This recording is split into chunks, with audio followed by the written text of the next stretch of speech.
For our first story, we have, am I the ass for putting my foot down and charging rent when my stepdad started trying to tell me what to do in my own house?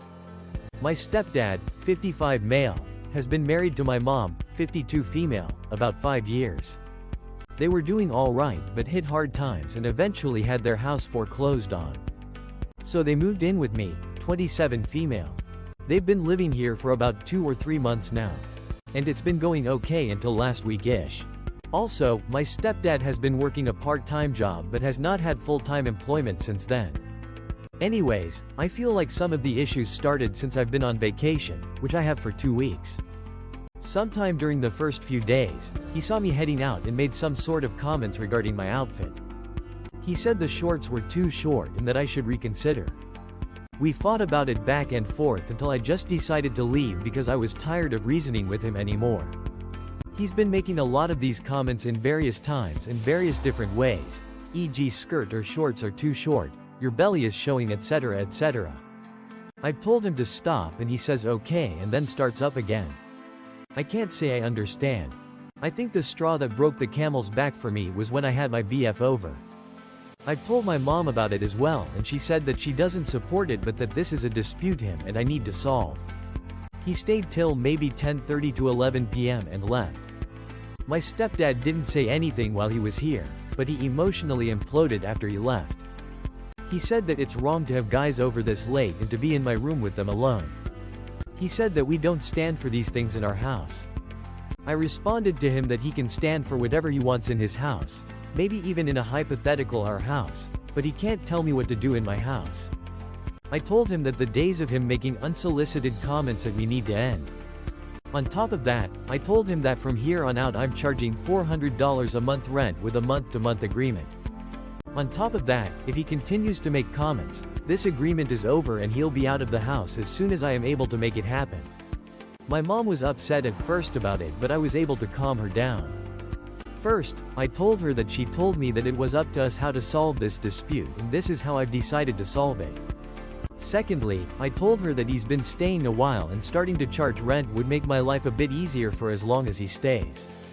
She was a bit more amenable to that second point. Stepdad is just overall quite pissy. He hasn't told my mom or I his thoughts on the arrangement since he yelled at me about it the night of our big argument, but he is just generally ignoring me when he can. That's the end of our first post. Let's see what the commenters had to say. Our first commenter says, "Not the asshole, I think your BF needs to come over a lot more. I think you need to assert your dominance over your home each and every day. If they get too comfortable, they won't be incentivized to get their own place." Our second commenter says, "He's acting like the dad of a teenager, and not only are you not a teenager, he is not even your dad, nor is he in his house. This is a great solution. I think you need to start talking with them about their plans to move back out on their own. This can clearly not be a permanent situation. Not the asshole." Our third commenter says, "Not the asshole. When I was 22, my parents came to visit. I was sitting in the living room with my feet on the coffee table. My mom, a wonderful person, said, 'If that was my coffee table, you wouldn't have your feet on it.' I said, 'Good thing it's not your coffee table.' She never said another word about what I did in my home. Your stepdad needs to understand he doesn't get to make rules in your home. Period." For our second story, we have, made daughter an offer. She declined and now wants it back as $. My dad passed away a few years ago. Not long after, my mom had a disabling stroke and I had to put her in an assisted living facility. This is all in my hometown about 500 miles from where I've now lived for many years. I was co-owner of their house. I knew mom wouldn't be coming home and proceeded to clean out the house, did extensive repairs, kept the taxes and insurance paid, kept it from looking deserted by making sure the grass was cut and bushes trimmed, lights on timers, neighbors parking in driveway, etc. Mom's health declined and she passed at some point. During this time my daughter was in high school and looking towards college. She considered my alma mater in my hometown, an excellent university, and I told her if she chose to go there, she could live in the house, which was looking like new, and I'd cover the costs, utilities, grass cutting, groceries. She could if she wished get a roommate. It was about 20 minutes from campus in a beautiful neighborhood, nice lot, beautifully landscaped, 2-car garage, All new high-end appliances and carpeting, remodeled bath, new HVAC and roof, etc. After graduation, if she chose to seek and find a career there, lots of opportunities and growth in that city, I'd give her the house. So at 22 to 23, she'd be off to a good start, plus she'd own a great house free and clear. She chose a university in our state. A very fine school. We'd funded her college account as our wish is to have her graduate with no debt.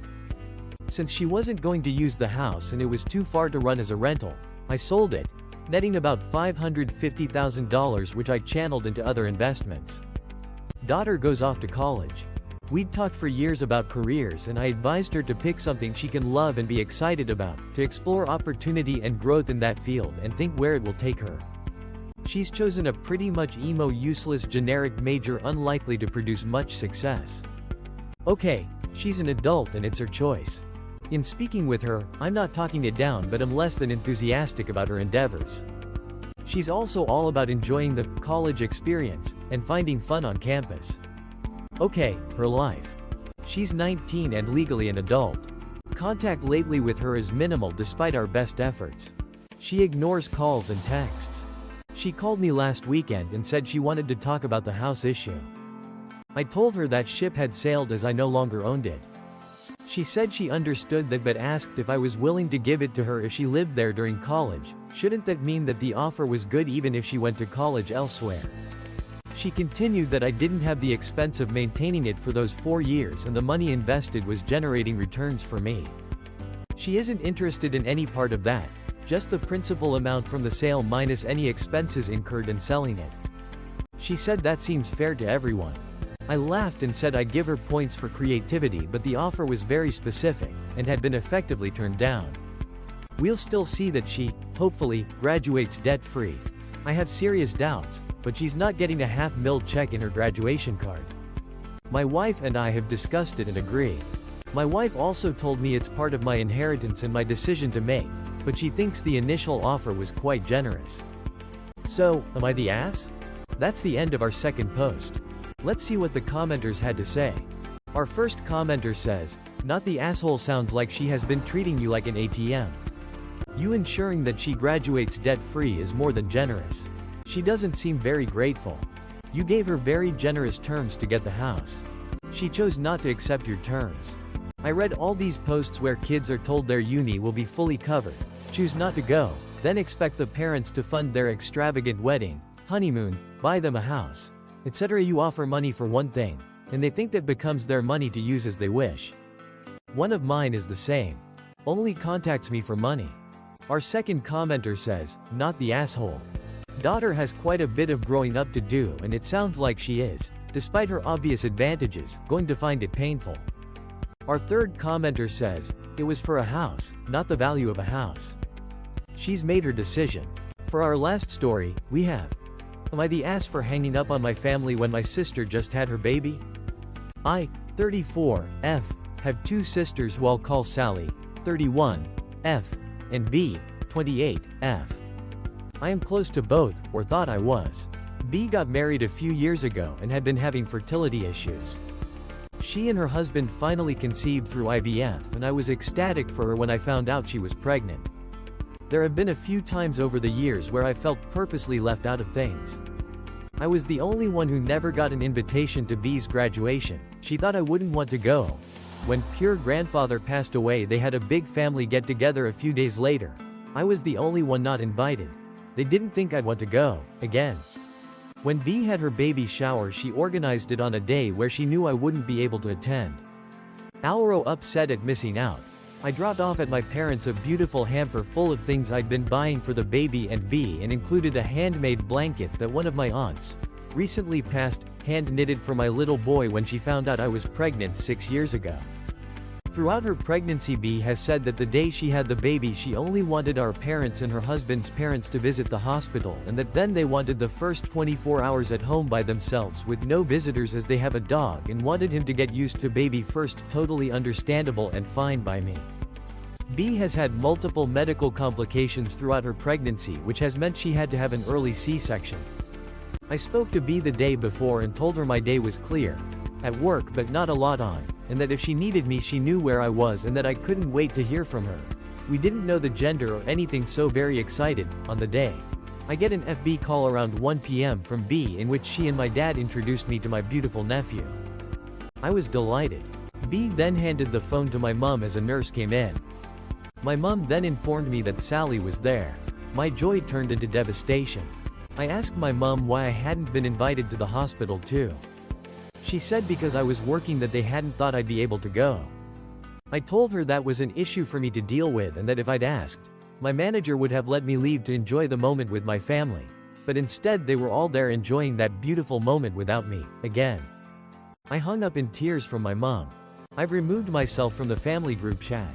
I spoke to my manager at work who said she would have definitely let me leave for the afternoon and was shocked my family have done that. I messaged my mom afterwards and told her how upset I was, and her response was, "I'm sorry you feel that way." My manager said she's gaslighting me and said my feelings are absolutely valid, but was I overreacting? Am I the ass for hanging up on my family? That's the end of our last post. Let's see what the commenters had to say. Our first commenter says, "Not the asshole. This isn't about one missed event, it's a consistent pattern of your family excluding you." Our second commenter says, "So they didn't think you'd want to go again?" At this point, they're either oblivious or just don't care about your feelings. Hanging up wasn't an overreaction, it was a natural response to being treated like an afterthought. Not the asshole. Our third commenter says, "Not the asshole. They knew you wanted to be there and made a decision for you, without even asking. That's incredibly disrespectful." That's all for today. If you enjoyed, please leave a like and subscribe. Thank you, and have a wonderful day.